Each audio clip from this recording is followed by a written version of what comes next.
başında kıydılar ona,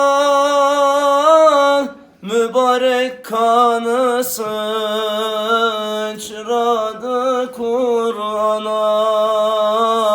Canını feda eyledi canana, Hazreti Osman'ı şehit ettiler.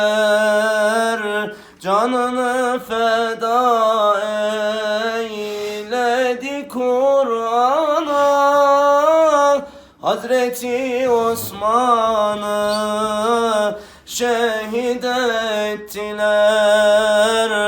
Melekler ondan haya ederdi, dilinden Kur'an hiç düşmez idi.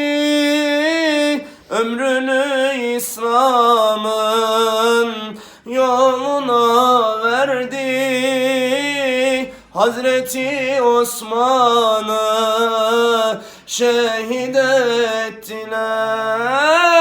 Melekler ondan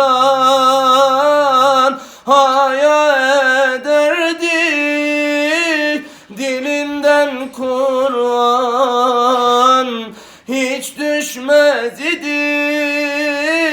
Ömrünü İslam'ın yoluna verdi, Hazreti Osman'ı şehit ettiler.